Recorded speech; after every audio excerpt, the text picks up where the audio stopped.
He had everything a man of his era could possibly inherit: wealth beyond calculation, a name that opened every door, and the kind of quiet influence that made problems disappear before they were spoken aloud.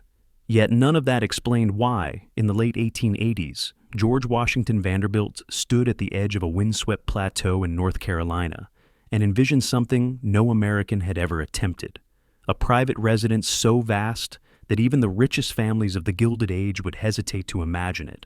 What he saw in his mind was not a house in any traditional sense, but a self-contained world, one roof stretching farther than the eye expected, a place built not to impress crowds, but to satisfy a private yearning for scale, beauty, and solitude. It was an ambition that seemed almost unreasonable, the kind of idea people whisper about for fear of sounding foolish.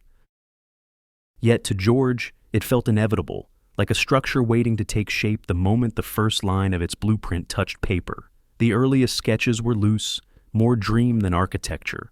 Towers rose and dissolved in the margins, roof lines bent into unfamiliar angles. Walls expanded until the drawings threatened to outgrow the page. Those present during the first quiet discussions sensed that George wasn't trying to build a residence. He was trying to build an inheritance of his own design, separate from the shadow of the family empire he was born into. While his brothers commissioned their glittering Newport palaces to dazzle the social world, George envisioned something far more intimate in purpose yet monumental in form, a retreat carved out of land that had not yet realized what it was about to become. Before any stone was set, before carpenters sharpened their chisels or surveyors unpacked their instruments, he made a decision that startled even those accustomed to Vanderbilt extravagance. He purchased roughly 195 square miles of rugged terrain surrounding Asheville, a wild patchwork of eroded farms, wounded forests, and ridgelines wrapped in perpetual blue mist. It was not polished land, not manicured or flattering, but George saw potential in its very imperfection. The mountainside felt like a sanctuary withdrawn from the noise of northeastern cities, a place where the horizon lingered in layers and the air seemed permanently scented with pine and possibility. It was here, he realized, that his impossible house would stand, a structure that did not dominate the landscape but rose from it, as though the hills themselves had willed it into being. Choosing the exact site required days of walking, climbing, and pausing to imagine the future. Some slopes were too steep, others too exposed, others too modest for what he envisioned. Then, high above the French Broad River, he reached a plateau shaped as though nature had been saving it for someone bold enough to claim it. The view stretched across folds of mountains that looked soft under morning fog and sharp under winter sun. Standing there, the idea crystallized into something undeniable. This was the place where a house could be both fortress and artwork, where isolation felt luxurious instead of lonely. Here, a home could grow to a size that defied custom without feeling out of place. Once the land was chosen, the dream began to solidify. The scale stopped being an abstract thought and became measurements. Rooms counted not in dozens but in hundreds, square footage surpassing anything constructed in the country. The number of fireplaces alone exceeded what an ordinary mansion might consider extravagant. Hallways lengthened until they resembled indoor avenues. The envisioned library spread in his mind like a personal museum of thought. Even the servants' facilities were imagined as an intricate network of specialized rooms, corridors, and mechanical spaces designed to allow daily life to run silently behind the scenes. What made the idea so astonishing was not merely its size, but the contradiction it carried: a private retreat that surpassed royal residences in scale, built for a man who disliked crowds and preferred books to banquets. Yet this contradiction fueled the vision. George wanted something that existed nowhere else, an environment where he could withdraw from society without lowering his standards for beauty, craftsmanship, or intellectual comfort. It had to be large enough to contain the world he imagined, and remote enough to silence the world he wished to escape. In those first years of planning, the dream still seemed fragile, a sketch too grand to survive practical questions about cost, logistics, or labor. But the more George refined the idea, the more inevitable it became. The drawings thickened with detail. The list of required materials grew longer and heavier. Experts were consulted, then hired. Rail lines would need to be extended, quarries identified, workshops built, farms revived, forests replanted. And through every conversation, every calculation, George held on to a single belief. If such a house could exist anywhere in America, it would exist here, on this ridge, surrounded by mountains that made extravagant dreams feel strangely at home. Soon there would be architects, engineers, stonemasons, carpenters, and thousands of hands shaping stone and timber. Soon the land would hum with machinery and the clang of chisels. But before all of that, before the dust and noise and the rise of a 4-acre roofline, there was just one man standing on a plateau, staring into the Blue Ridge distance, convinced that the impossible was worth attempting. The house did not yet exist. Yet already it felt as though it had chosen him as much as he had chosen it. The ridge looked untouched, but that was an illusion.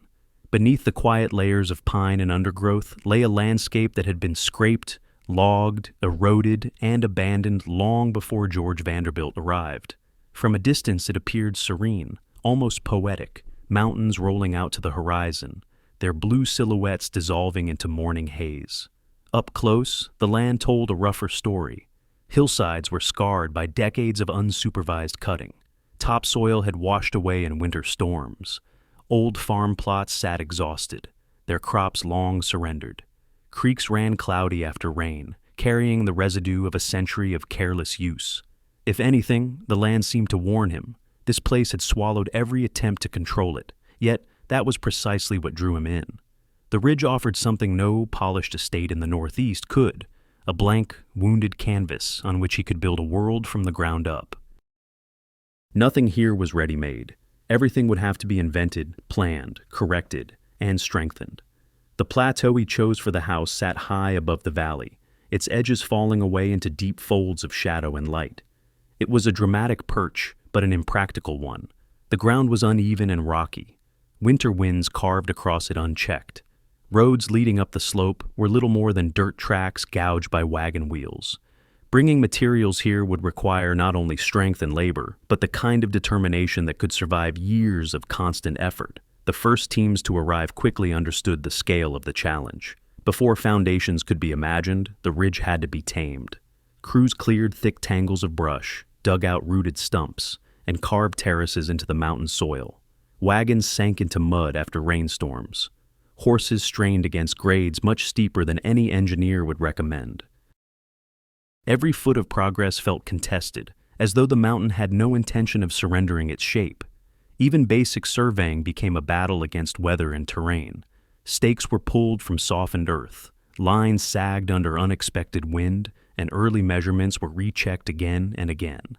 Access was the first problem to solve. Without reliable roads, no stone, timber, or machinery could ever reach the ridge.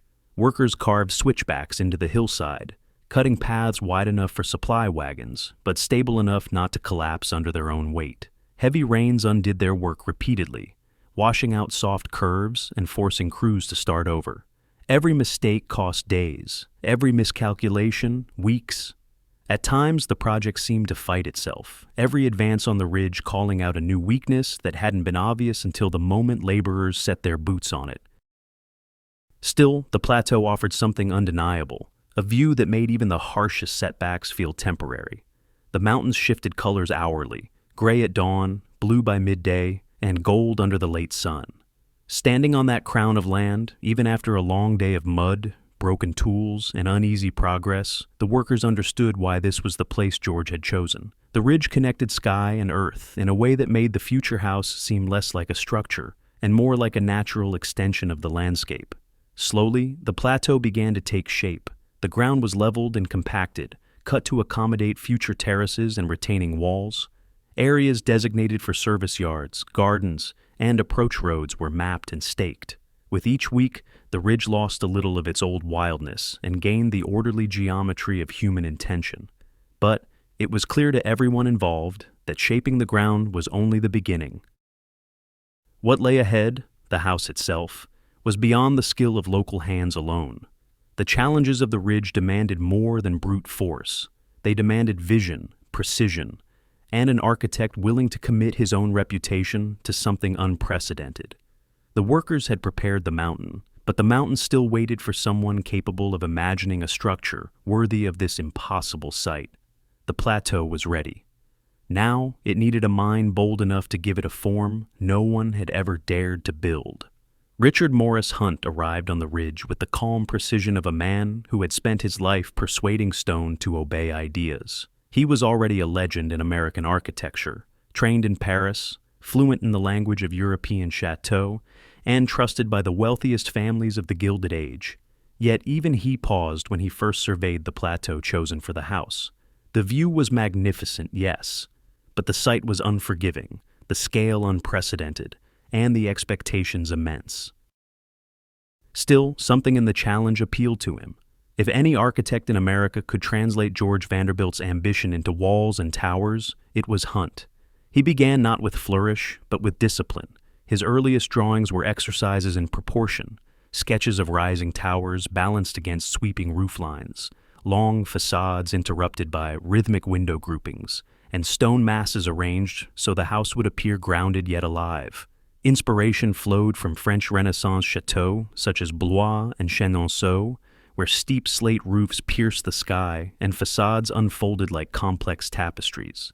But Hunt refused to simply copy history. His task was to adapt the grandeur of the old world to American materials, climate, and engineering, creating something familiar in spirit yet entirely original in execution. As the drafts evolved, so did the scale. Each room added for comfort required new corridors, staircases, and service passages.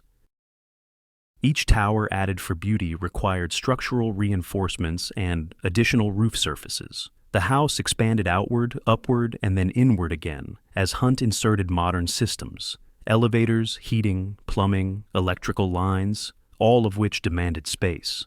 What began as an ambitious mansion quickly transformed into a labyrinth of interconnected zones. Public grand halls, private family areas, guest suites, staff quarters, mechanical rooms, and behind them all, a second hidden world of service corridors designed to allow the household to function quietly behind closed doors. Cost estimates were made and remade and then abandoned when it became clear that the project lived in a category beyond normal arithmetic. Early calculations suggested millions, revised versions suggested more, but every attempt to limit the scale felt like a betrayal of the vision. Hunt was creating something that had no precedent in the United States.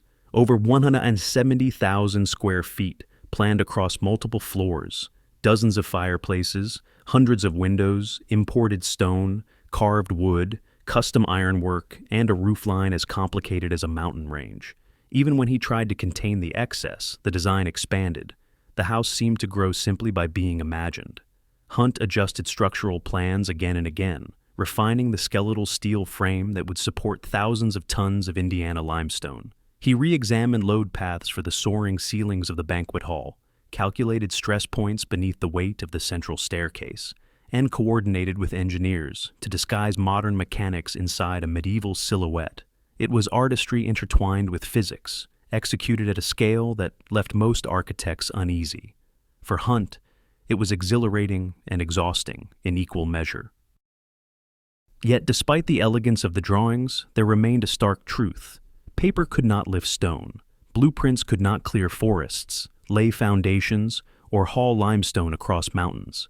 The beauty of the design meant nothing unless thousands of hands were willing and able to shape it into reality. Hunt had created the plan for a colossus. Now the mountain needed workers who could carve it into existence. Without them, the greatest house in America would remain no more than ink and ambition. The blueprints alone were staggering, but what rose around the project was even more unbelievable. A fully functioning town built from scratch for the sole purpose of raising one house. Before a single wall of the mansion could stand, the land below the ridge erupted into a coordinated industrial organism. Part construction hub, part factory network, part frontier settlement. Nothing like it had ever existed in the American South, and nothing since has matched its singular devotion to a private home. More than 1,000 workers arrived first, a river of stonemasons, carpenters, metalworkers, machinists, engineers, and laborers speaking a mix of English, Italian, German, and the dialects of the mountain communities. Temporary housing spread across the valley, forming clusters of cabins and barracks, lit late into the night by lanterns and cook fire glow. A new rhythm replaced the silence of the hills. The clank of chisels, the crack of timber, the rumble of heavy wagons crawling along fresh-cut roads. Each worker brought a specialized skill, and each skill was essential. There were no spare hands here, only necessary ones. The project demanded a constant flow of raw materials, and the nearest existing routes were too slow for a house of this magnitude. So George Vanderbilt simply commissioned a private spur line, a finger of steel branching off the Southern Railway and pushing directly toward the heart of the estate. It became the artery of the operation, delivering trainloads of limestone blocks, iron beams, slate, coal, machinery, and tools. At times, a new shipment arrived every day. Workers waited at the depot for crates marked with Hunt's precise codes, each identifying which carved block or finished element belonged to which future archway, lintel, or chimney. To handle materials on site, entire industries sprang up around the ridge. A brickworks began firing thousands of bricks a day, their heat painting the valley with a constant orange shimmer. Lumber mills buzzed with saws, transforming raw logs into beams, planks, and ornate interior trim. Workshops crafted window frames, stair components, iron fastenings, and decorative elements that Hunt demanded be produced with European-level craftsmanship. Blacksmith shops hammered out tools, brackets, rails, and custom hardware. The estate became a living assembly line, a self-sustaining ecosystem dedicated entirely to a single purpose. Supply wagons crept up the mountain roads from dawn until dusk. Each carried loads that strained even the toughest horses. Limestone blocks weighing hundreds of pounds, oak beams longer than the wagons themselves, barrels of nails, coils of wire, and all the components needed to construct a house that blended medieval ornaments with modern engineering. The drivers learned every curve of the switchbacks by feel, guiding their teams through mud, ruts, and sudden weather shifts. Even in clear skies, the ascent was slow. After rain, it bordered on dangerous, but the work did not pause. It couldn't. The scale of the operation required relentless momentum. At its peak, the settlement supporting the mansion resembled a bustling industrial town more than a construction site. Mess halls fed workers in shifts. Tailors repaired torn uniforms and heavy coats. A medical station handled everything from crushed fingers to respiratory irritation caused by stone dust. Laborers bathed in cold mountain water, laughing, arguing, singing in half a dozen languages. Families visited on weekends, children weaving between stacks of lumber and piles of stone, watching the great house rise from the ridge in slow, deliberate layers. Despite the noise and chaos, a strange pride settled over the growing community. Everyone understood that they were part of something unprecedented. Not a courthouse, not a factory, not a hotel, but a home so vast and ambitious that it required its own miniature civilization. The ridge above them was no longer a wild slope. It was becoming the pedestal of an architectural giant. And finally, with roads cut, materials flowing, and a small city humming beneath the mountain, the plateau stood ready. The site had been tamed, the staging grounds had been forged, the tools were sharpened, the workers were assembled. Now the walls could rise. Stone by stone, the ridge began to transform. What had once been a raw plateau marked only by stakes and survey lines slowly shifted into the rising outline of a colossal structure. At first, the changes were subtle, low walls creeping across the site like cautious foundations feeling their way into the mountain. But within months, those same walls thickened, stretched, climbed, and locked together with a confidence that startled even the men who laid them. The house was no longer an idea. It was a growing organism of limestone and steel, and it demanded attention the way a mountain demands respect. The Indiana limestone arrived in endless waves from quarries hundreds of miles away, each block tagged and measured according to Hunt's meticulous numbering system. These pieces weren't simple rectangles. Many were pre-carved, curved, or beveled, destined for arches, window frames, and sculpted facades that required mathematical precision. Loading crews at the rail spur heaved the massive stones onto wagons, and teams of horses struggled up the serpentine roads to deliver them to the ridge. The sound of hooves, iron-rimmed wheels, and the constant calls of drivers became the pulse of the mountain, a rhythm that never truly stopped. Italian stonemasons, masters of a craft passed down through generations, directed the placement of each block, their hammers struck with deliberate cadence, shaping intricate details into the surface of the stone, while leaving behind a spray of white dust that settled on boots, tools, and eyelashes. They worked with a seriousness reserved for cathedral builders, testing joints, tapping to check resonance, and ensuring that every curve and cornice aligned perfectly. Many of them remarked privately that such craftsmanship was rarely demanded in America, and even more rarely paid for. Here, on this ridge, their skill shaped not a monument to a nation or a faith, but the private sanctuary of one man. The facades climbed higher with each passing season. Towers stretched upward and cast long shadows across the valley. Arched windows took shape, suggesting the rooms they would eventually illuminate. Chimneys emerged in clusters, thick and heavy, prepared to serve dozens of fireplaces. The structure gained weight and presence, its silhouette becoming visible from distant hillsides. People miles away could now point toward the ridge and say, "That's the Vanderbilt house," even though it was still far from complete. Above the rising stonework, another layer of complexity unfolded, the roof. Massive wooden trusses, some as long as the wagons that carried them, were hoisted into place using a combination of manpower, ropes, and the simplest of early mechanical lifts. Once the skeleton stood, sheets of copper were carried up ladders and scaffolds to cover the sprawling surface. Workers hammered seams in rhythmic strokes, welding the metal into one continuous weather-tight skin. Under sunlight, the new copper gleamed like fire. Under clouds, it dulled to a dense, velvety sheen. With time, it would mellow into the soft blue-green patina that distinguished ancient European estates. But during construction, it shone with the brightness of ambition itself. The site was alive with noise. Hammers, shouts, horses, chipping tools, the screech of saws, the clatter of stone hitting stone. Dust hung in the air like a second atmosphere. Scaffolding creaked under the weight of men carrying chisels and buckets of mortar. The risks were constant. A misstep on the high platforms could send a worker tumbling. Falling tools whistled through open spaces. Stone was unforgiving, and heavy beams did not pause to consider the hands in their path. Yet the work continued with relentless determination. The house demanded progress, and the workers answered. By the time the highest points of the roof were sealed, the mansion stood like a carved cliff face, towering above the valley it overlooked. Its walls seemed rooted into the mountain itself, as though nature had grown a palace of stone. But those who stood within the emerging halls understood something else. The exterior, impressive as it was, represented only half the story. The true identity of the house, its atmosphere, its secrets, its remarkable mechanical life, waited behind those rising walls. The outside had taken shape. Now it was time to understand what the inside would reveal.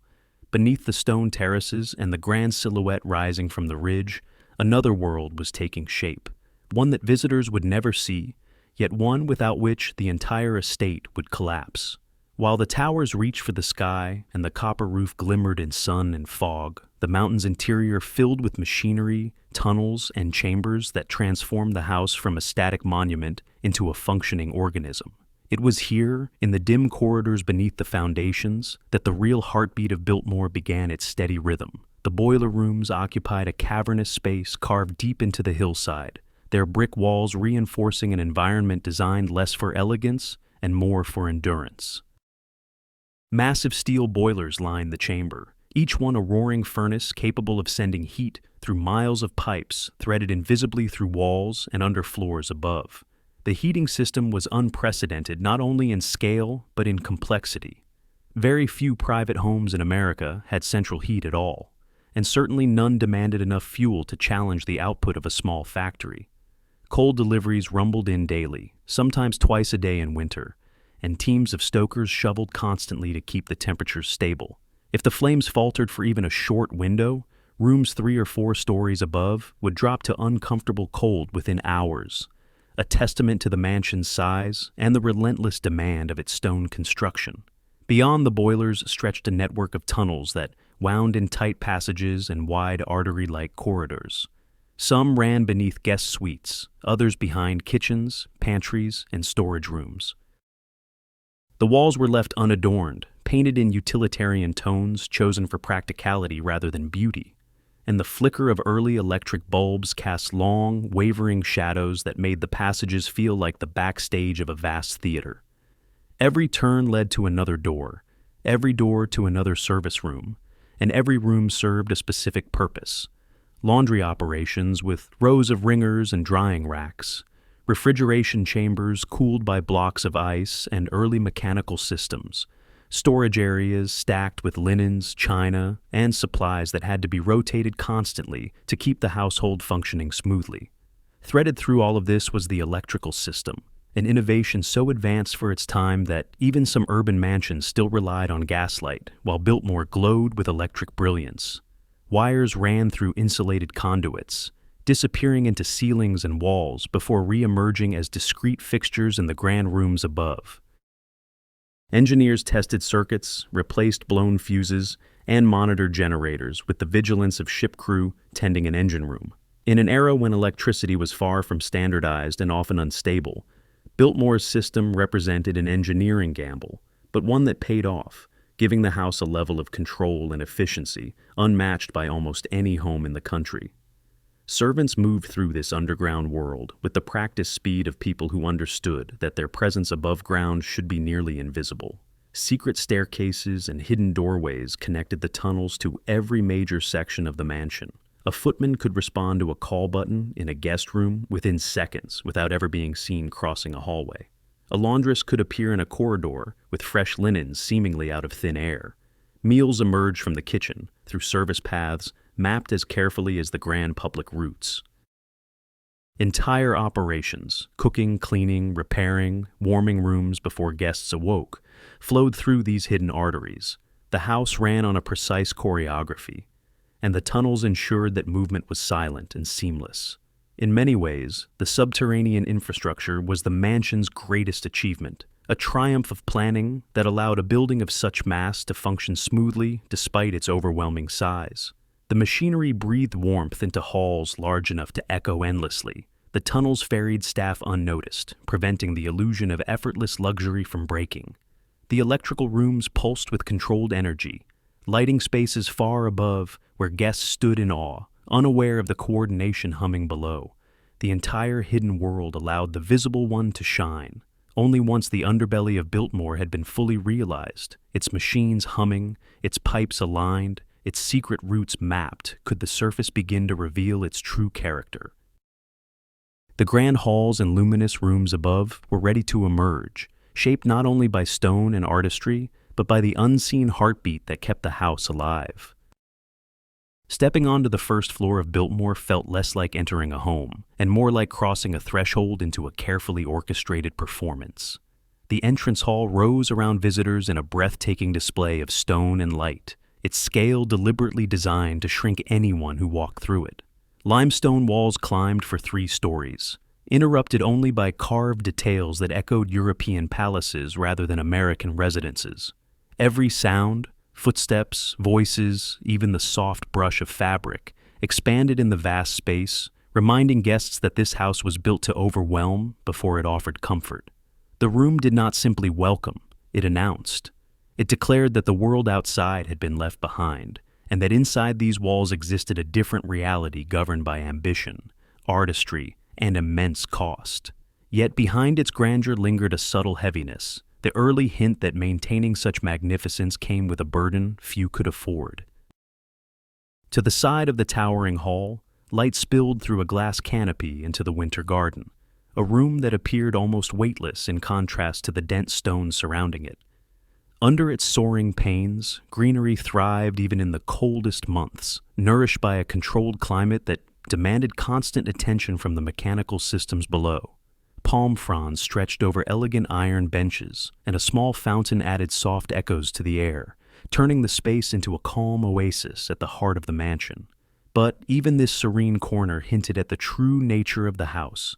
Behind the tranquil scene was the constant labor of temperature regulation, plant care, and cleaning, tasks performed quietly, invisibly, and continuously.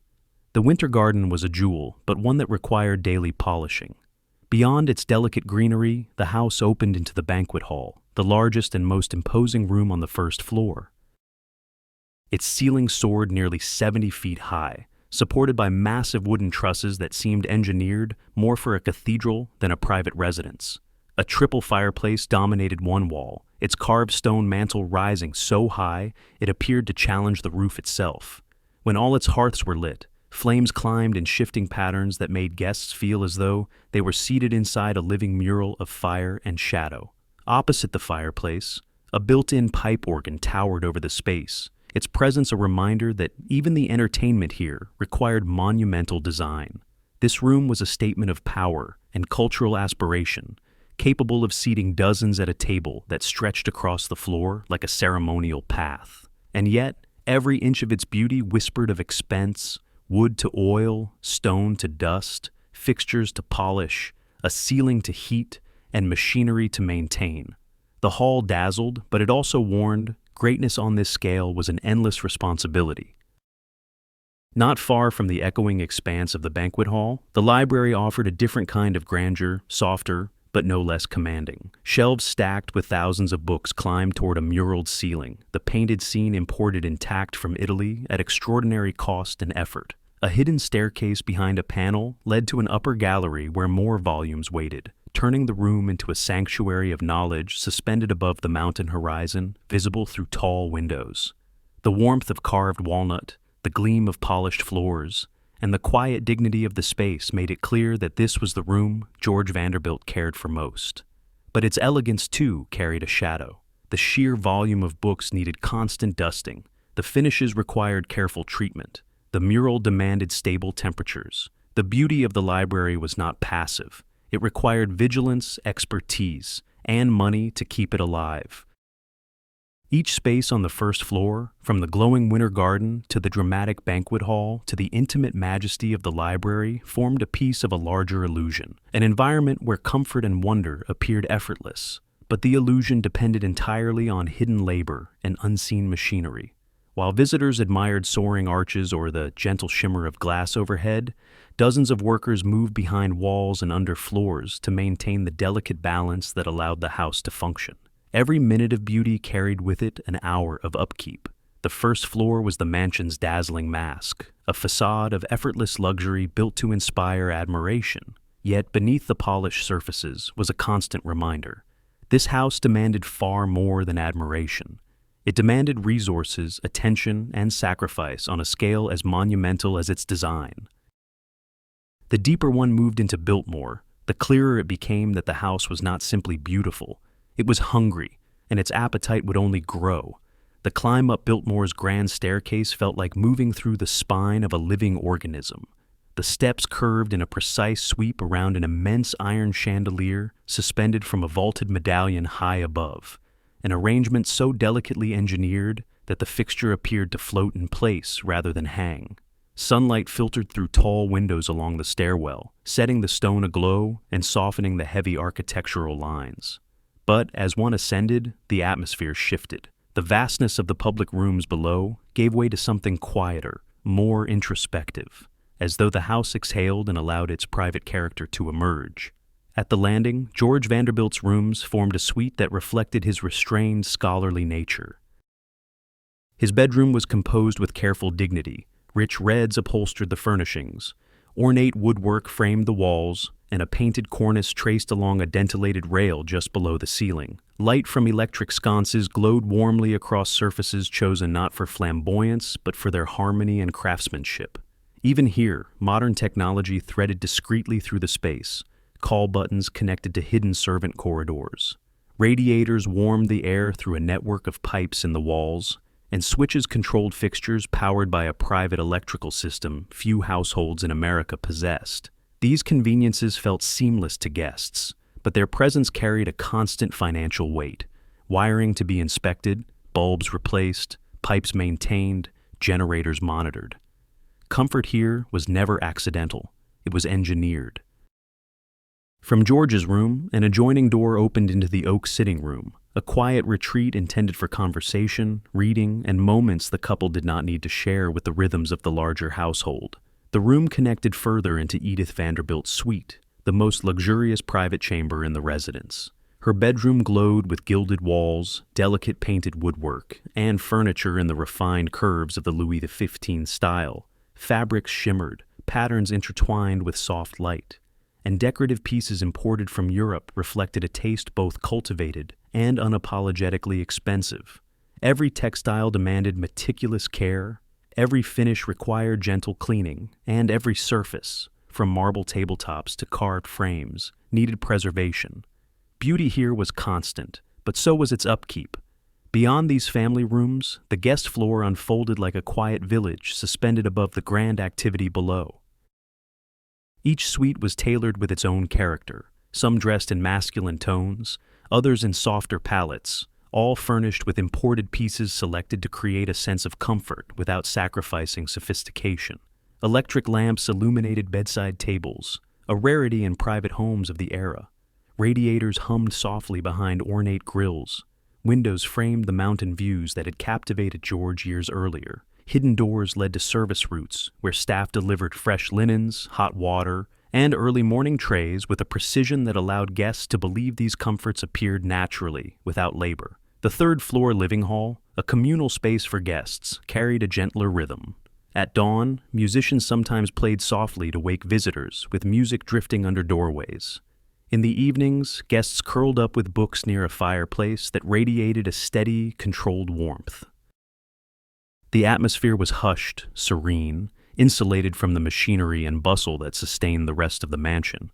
Yet maintaining this serenity required constant effort. Each lamp, rug, drapery panel, and piece of carved woodwork was a demand, carefully dusted, polished, repaired, or replaced. When guests departed, armies of staff restored each space to perfection before the next occupant arrived. What made these upper floors extraordinary was not simply their beauty, but their contradiction. They radiated calm, yet that calm relied on a continuous flow of heat, light, comfort, and service. These rooms, though far removed from the roar of machines in the basement, were entirely dependent on them. Every warm floorboard, every lit sconce, every crisp sheet and quiet corridor was a direct result of systems humming below, and of people moving constantly through hidden passages to ensure nothing broke the illusion of effortless luxury. For all the refinement above, the truth was undeniable. The heart of Biltmore did not beat in its bedrooms or its sitting rooms. It pulsed far beneath them, in the maze of machinery and labor that powered every moment of ease the family and their guests experienced. The silence of the upper floors existed only because the world below never rested. The descent into Biltmore's basement felt like stepping into an entirely different universe, a place where the sound of footsteps softened and the air grew cooler, carrying faint echoes of machinery hidden behind stone walls. Unlike the grand floors above, which glowed with carved wood, limestone, and filtered light, the lower level operated as the estate's engine room, a world without windows, yet alive with movement and purpose. Here, the mansion revealed the parts of itself that were never intended to impress guests, only to serve them. The engineering behind this floor was astonishing for its time. Reinforced brick corridors, electric lighting embedded in utilitarian fixtures, ventilation systems guiding cool air through passageways, and thick stone arches supporting the enormous weight above. Everything was designed with function in mind, yet the sheer scale bordered on theatrical, as though even the invisible spaces had inherited the mansion's instinct for grandeur. The most striking feature of this subterranean realm was the indoor swimming pool, a deep tiled chamber lit by early electric bulbs that reflected off the water in shimmering patterns. The pool was a marvel of engineering, fed by pumps, filtered through intricate plumbing, and heated by the same central system that warmed the rest of the house. For guests of the late 19th century, the idea of descending into a mountain to swim under electric light felt almost futuristic. The vaulted ceiling created a soft, acoustical haze, amplifying splashes into gentle echoes, giving the pool an atmosphere suspended between luxury and mystery. But its elegance concealed constant labor, water testing, heating adjustments, and mechanical checks to prevent leaks in a structure pressed against the earth. Every enjoyable moment in this chamber relied on work performed in silence by staff who understood just how easily such a feature could fail. Adjacent to the pool lay the bowling alley, another rarity in private residences of the era. The polished lanes stretched into a long room where the thud of rolling balls mixed with the clatter of fallen pins, creating bursts of sound that contrasted with the quiet hum of the machinery nearby. Pin boys, young staff members assigned to reset the pins by hand, waited at the end of the lanes in alcoves, working quickly between each game. The space required careful maintenance, repairing worn wood, treating surfaces, checking lighting, and ensuring the machinery that supported the pastime kept running flawlessly. Although it appeared to be only entertainment, the bowling alley was another small ecosystem requiring attention every hour it was used. Further into the basement, long corridors branched like arteries feeding the mansion's needs. One path led to the gymnasium, filled with exercise equipment that represented the latest innovations of the time, rowing machines, weights, and apparatuses reminiscent of European athletic clubs. Another corridor opened into rooms reserved for staff, tucked away behind plain doors. These spaces were stark compared to the elegance above.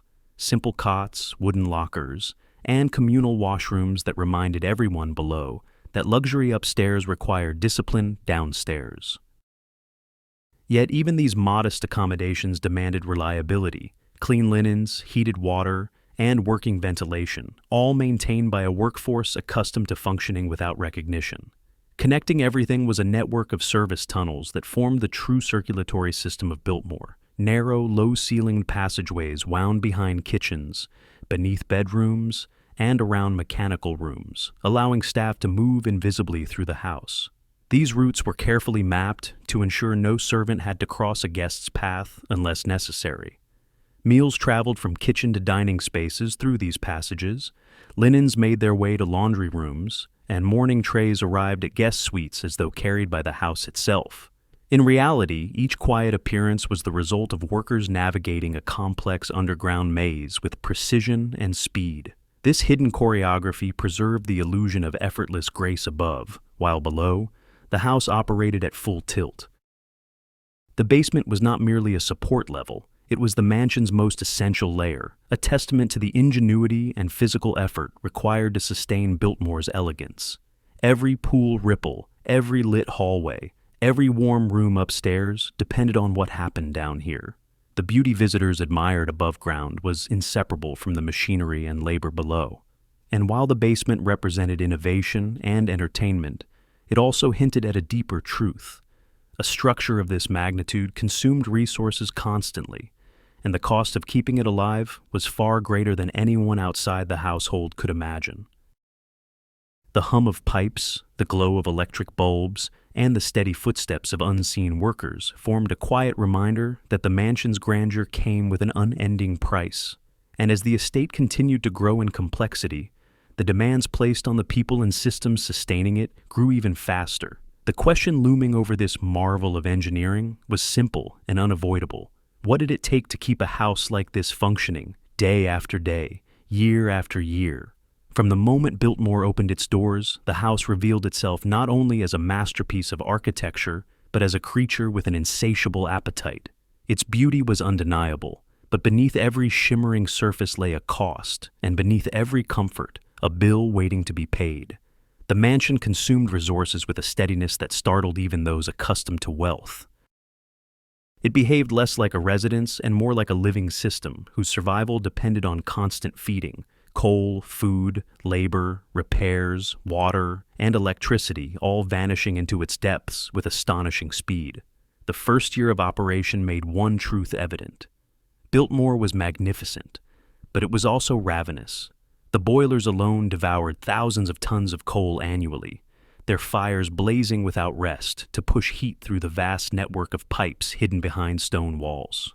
Deliveries arrived in a steady stream, carloads dumped into storage, where crews shoveled from dawn until nightfall to keep the flames alive. Each of the dozens of fireplaces, while visually spectacular during gatherings, contributed to further fuel use and demanded constant cleaning to prevent soot from overtaking the house's interior. Maintaining warmth in rooms that soared up to 70 feet required a level of energy normally associated with industrial facilities rather than a private home. Even a brief lapse could chill entire wings, prompting frantic adjustments from the staff below. Electricity, cutting edge and impressive, came with its own costs. Early electrical systems were notoriously unstable and required vigilant supervision. Generators needed constant tuning, wires demanded inspection, and unpredictable fluctuations meant bulbs burned out frequently. Replacing them in towering rooms or delicate fixtures was not a simple task. It required equipment, time, and skilled personnel who understood the system's intricacies. Light was a luxury in many American homes at the time.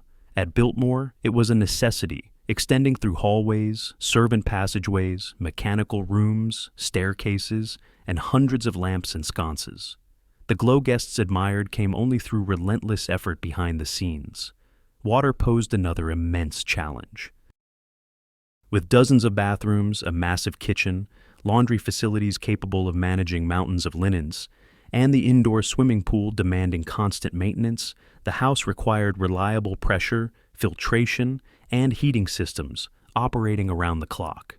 Pumps worked ceaselessly to push water through miles of concealed pipes. Filters clogged and needed cleaning. Valves stuck. Pressure dropped. Engineers hurried from section to section to keep everything balanced. A malfunction in one area could disrupt comfort in an entire floor. Even in its simplest forms, water was no minor expense. Feeding the household added further strain. Guests came and went, yet the staff, over 100 people, required 3 meals a day, often supplemented with snacks and warm drinks during long shifts. The kitchens bustled from early morning until late at night. Flour, butter, vegetables, fruits, meats, and dry goods cycled constantly through storerooms, disappearing almost as quickly as they arrived. The scale of food storage and preparation resembled that of a hotel more than a home. And because the family expected high standards for themselves and their visitors, waste was unacceptable and quality mandatory. This required careful coordination, long hours, and a steady expenditure that never paused. Maintenance represented the most unpredictable cost of all. Stone had to be cleaned, wood had to be polished, copper roofing required regular inspection, plaster cracked, paint faded, and delicate fabrics wore thin under daily use. Technicians patched leaks, repaired electrical faults, replaced cracked tiles, and restored furnishings dulled by time or use. Carpets stretched over enormous floors wore unevenly and had to be repositioned or replaced.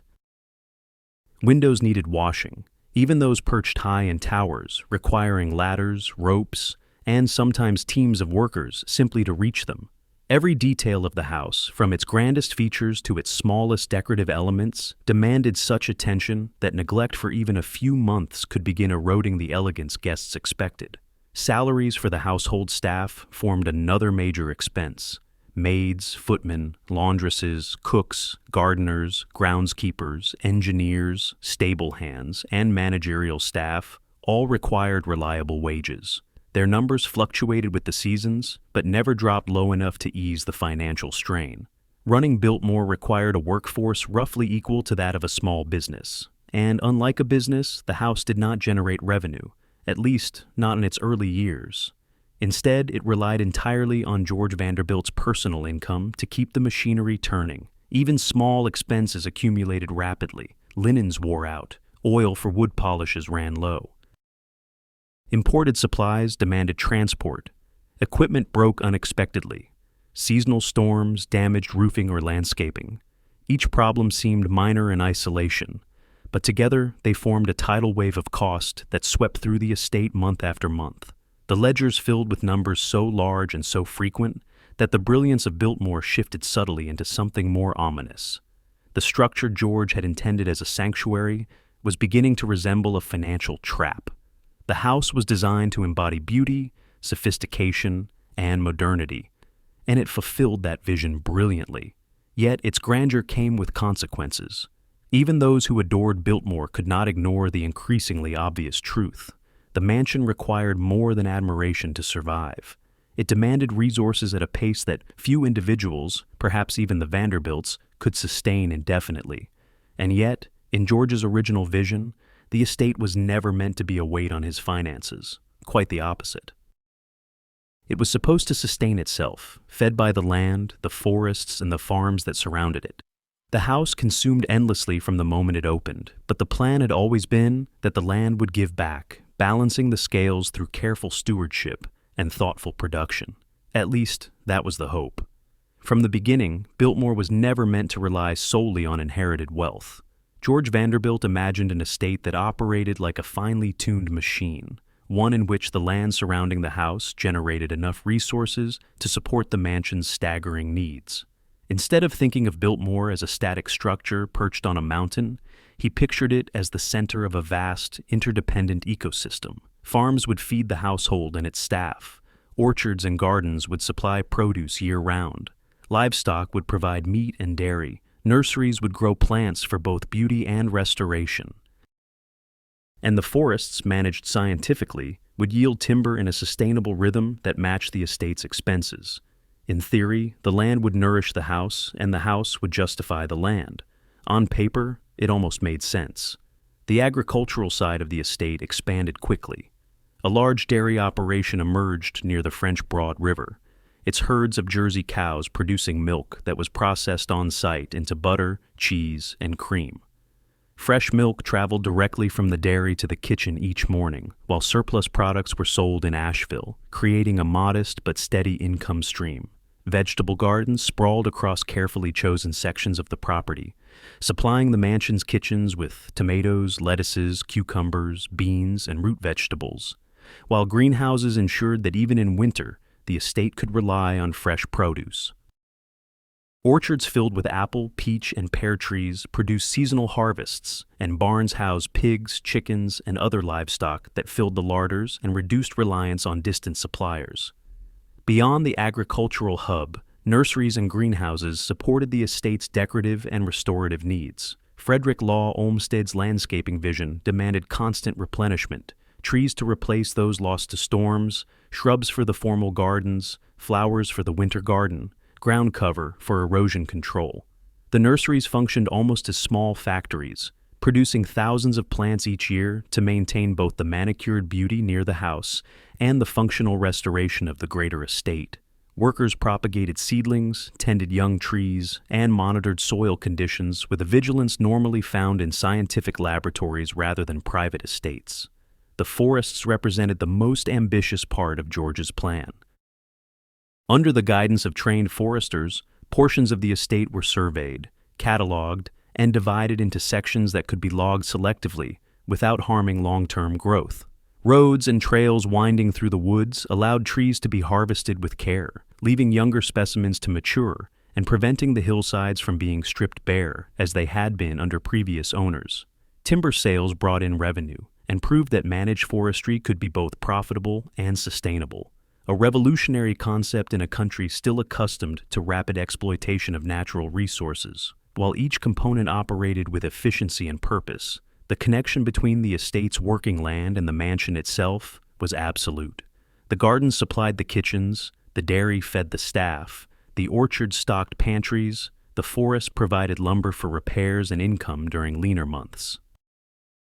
Carpenters, blacksmiths, and other craftsmen maintained tools and equipment, while the estate's workshops repaired wagons, built furniture, and kept the mechanical operations functioning. Everything, from the vegetables on a guest's plate to the logs burning in the fireplaces, passed through this network before reaching the front door of the house. It was a system designed with meticulous thought, capable of supporting hundreds of people, dozens of operations, and miles of land. Yet, even with such an elaborate and productive infrastructure, the estate could never keep pace with the mansion's appetite. The dairy brought in money, but its profits barely dented the cost of running the house. The gardens filled the kitchen larders, but did not balance the wages required to maintain them. Timber sales contributed revenue, but the forest's recovery demanded patience, and the volume harvested sustainably was far less than the estate's financial demands required. Every productive venture the estate launched faced the same challenge. The mansion consumed more resources in a month than the land could produce in a season. The numbers made this reality impossible to ignore. The machines beneath the house burned fuel faster than the farms generated income. The guest rooms demanded maintenance faster than the workshops could offset costs. Even with every acre working at full capacity, the estate's output remained a trickle compared to the flood of expenses pouring from Biltmore itself. The land was generous, but the house was insatiable. George Vanderbilt had hoped that Biltmore would become a model of self-sufficiency, a showcase of harmony between land and architecture. But as the years passed, one truth grew clearer with each page of the estate's ledgers. The mansion was stronger than the machine built to feed it. It demanded more than the land could provide, more than the systems could compensate for, and more than even Vanderbilt wealth could absorb indefinitely. The vision had been noble, but the reality was unforgiving. The house, magnificent and commanding, exerted a gravitational pull that drew every resource toward its center, and soon that pull would begin overwhelming even those who had built it. As the years passed, Biltmore's grandeur remained as commanding as ever, but the household behind it began to feel the weight of a reality that grew heavier with every season. George Vanderbilt had managed the estate with discipline and optimism, believing that careful stewardship and expanding productivity would eventually balance the equation between what the land produced and what the house consumed. Yet the numbers on the ledgers kept rising, outpacing even his considerable resources. Expenses that once seemed manageable began to overtake income with increasing speed, and the mansion's needs, constant heating, endless maintenance, and the salaries of a vast staff pressed inward like a tide that would not recede. Biltmore was beautiful, but it was beginning to strain the boundaries of what one man could carry. When George's health failed unexpectedly during a trip to Washington, the loss sent a quiet shock through the estate. His absence was felt not only as a personal tragedy, but as a sudden unraveling of the delicate financial balance he had maintained for years. Edith Vanderbilt, now the sole steward of the mansion and its overwhelming responsibilities, confronted a reality few families in America could fully comprehend. The house had always been demanding. Its boilers required constant fuel, its mechanical systems never rested, and its maintenance schedule resembled that of a public institution rather than a home. But without George's leadership and the stability of his income, the strain increased dramatically. The country was changing as well. The introduction of federal income tax reshaped the financial landscape for families whose fortunes were tied to investments, and for the Vanderbilts, the impact was immediate and far-reaching. Money that once flowed into the estate now flowed outward to the government. What had been a comfortable cushion became thinner each year. The costs of operating the estate, coal, food, linens, repairs, wages, remained steady or even grew, while available funds steadily slipped away. Rooms that had been filled with life during holidays and gatherings grew quiet. Portions of the mansion were closed to conserve coal. Staff numbers declined through natural attrition, leaving responsibilities distributed among fewer hands. The mansion was still magnificent, but its silence grew deeper. Walking through the corridors, Edith confronted a house that felt larger than it ever had while George was alive. Spaces once vibrant with conversation and activity now echoed softly with the sound of her footsteps. The banquet hall, so often a place of celebration, stood immaculate but unused. The guest wings remained prepared but empty. Even the winter garden, which still held its quiet beauty, felt heavy with the awareness that its maintenance came at a cost the estate could scarcely justify. The mansion had begun to tilt from sanctuary toward burden, and Edith faced the impossible task of holding it upright. Bills continued to arrive with unwavering regularity. Taxes demanded payment regardless of the estate's condition. Mechanical systems required attention regardless of the budget. The land, though productive, could not generate enough to counteract the gravitational pull of the mansion's needs. Each financial adjustment Edith made felt like a temporary patch on a widening fissure. She reviewed ledgers with meticulous care, cut non-essential expenses, and closed portions of the estate, yet the balance continued to slip. Biltmore was glorious, but glory did not pay its own way. As she sat in George's library, surrounded by the thousands of books he had collected, Edith recognized a truth that must have been forming quietly even before her husband's passing. The house had grown beyond the family's ability to sustain it alone. It was no longer simply a residence, it was an institution, a monument, a responsibility so enormous that even the wealthiest family in America struggled beneath its weight. Biltmore had surpassed its creator, and the family who loved it stood at a crossroads that would determine its future. In the face of mounting pressure, Edith made a decision that would challenge tradition reshape the mansion's identity, and ultimately ensure its survival. It was an idea both radical and necessary, one that would change the estate forever and allow the house, at last, to stand on its own. Opening Biltmore to the public was never part of George Vanderbilt's dream. The mansion had been built as a retreat, a private world meant for study, reflection, and the quiet appreciation of beauty. For Edith, the idea of strangers walking through the rooms where her family had lived, celebrated, and mourned felt like an intrusion, a breaking of an unspoken covenant between the house and the people who called it home. Yet the arithmetic of the estate left her with no illusions. Privacy, however cherished, could not sustain a structure of this magnitude. The mansion needed income, and the only asset vast enough to generate it was the mansion itself. The decision unfolded quietly, with no grand announcement or commentary. Preparations began behind the scenes as staff rearranged furniture, set up discreet barriers, and selected routes that would allow the public to view the principal rooms without disrupting the family's remaining private spaces.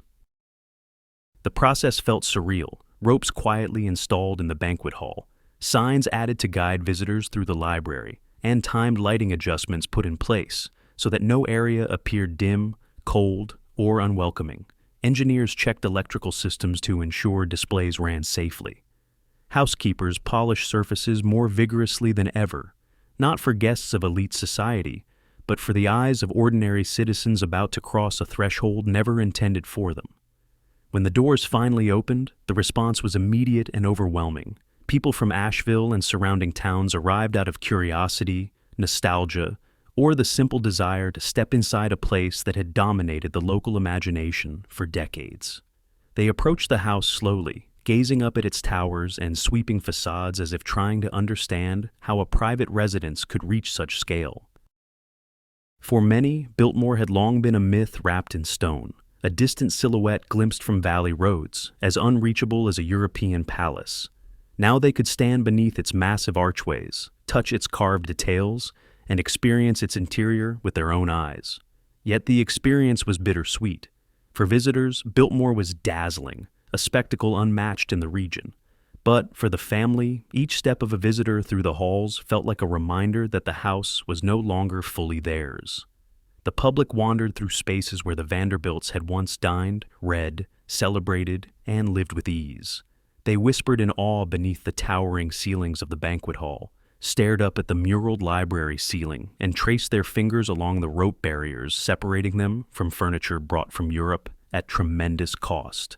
The beauty of the house became a shared experience, and with that sharing came a subtle erosion of privacy that Edith felt deeply. The mansion remained hers in law, but emotionally it began to shift into something else, a place no longer defined solely by family life, but by its significance to others. Still, the decision proved necessary.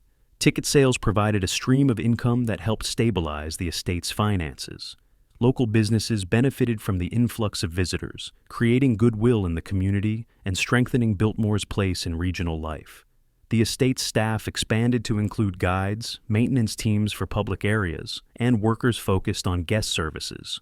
Offices once dedicated solely to domestic operations now handled schedules, marketing, and correspondence related to tours. The house had transformed, gradually and somewhat reluctantly, into a museum. Yet, even as visitors marveled at the grandeur, few realized the emotional cost behind the decision.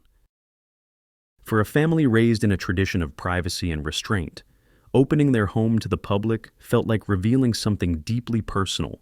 Edith experienced moments of doubt, walking through the halls after closing hours, seeing footprints left by strangers on marble floors, hearing echoes where her daughter once played. She understood, however, that the alternative was far worse. Without public support, the house would eventually close entirely, fall into disrepair, or be sold and stripped of the identity that made it extraordinary. Sharing Biltmore was painful, but losing it would have been unbearable. As the first years passed, the estate found a new equilibrium. Visitors continued to arrive, often speaking softly out of respect or awe. The house became a symbol of endurance, the story of a grand American estate that had adapted to survive. But just as the estate began to steady itself, the country shifted. Tensions overseas grew, headlines darkened, and eventually global conflict would reach across oceans and reshape even the quietest corners of the Blue Ridge Mountains. And soon, Biltmore, this massive house already transformed by necessity, would take on a role no one could have predicted, becoming a sanctuary not for families or travelers, but for treasures the nation could not afford to lose. When the world was pulled into conflict and fear spread across oceans, Biltmore's story took a turn so unexpected that even those who lived on the estate could scarcely believe it at first.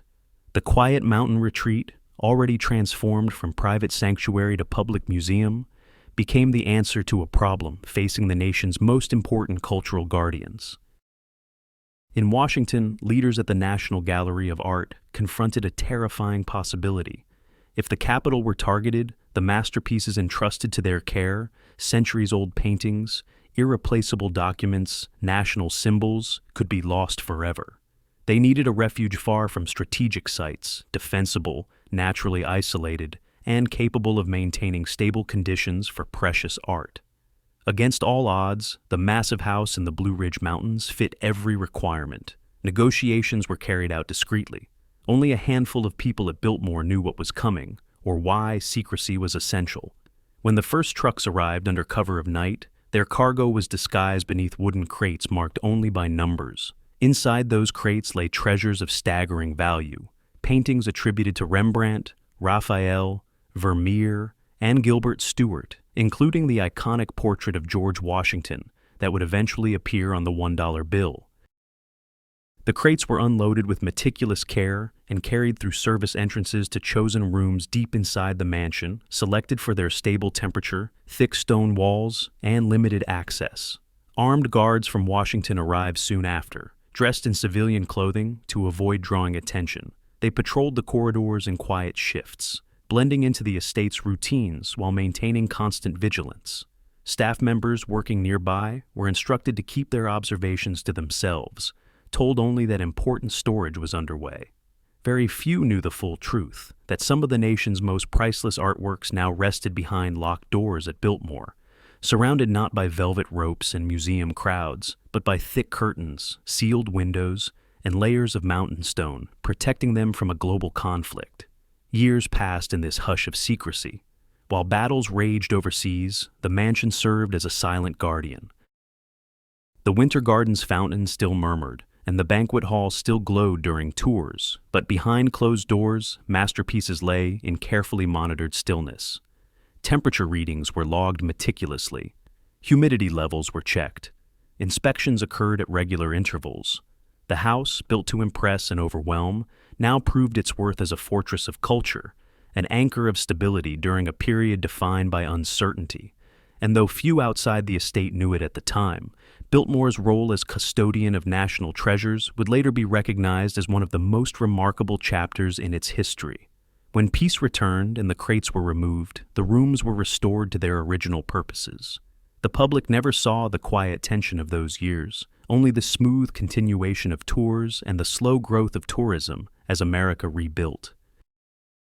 Yet for Edith Vanderbilt, who had guided the estate through its most precarious eras, the wartime duty confirmed something essential. Biltmore could adapt to serve new roles larger than the dreams of the family who created it. That realization raised a question that would come to define the estate's future. Now that the house had survived debt, transition, and war, how could it survive the coming century? The post-war years marked the beginning of Biltmore's transformation from an extraordinary private relic into a fully modern cultural institution. As Edith grew older, the responsibility shifted toward the next generation, who inherited not only the estate's immense beauty, but also its demands. Tourism resumed with renewed energy, and the family recognized that preserving a house of such monumental scale required professional planning far beyond what a single household could manage. The estate needed a new identity, one that honored its past while ensuring it could fund its future. Gradually, Biltmore adopted the structural backbone of a modern organization. Skilled conservators were hired to restore intricate woodwork, aging plaster, and the towering copper roof, whose panels required careful, periodic replacement. Stone carvers repaired weathered limestone details using traditional methods. Electricians modernized wiring without disturbing historic fixtures. Engineers updated plumbing systems hidden behind thick walls.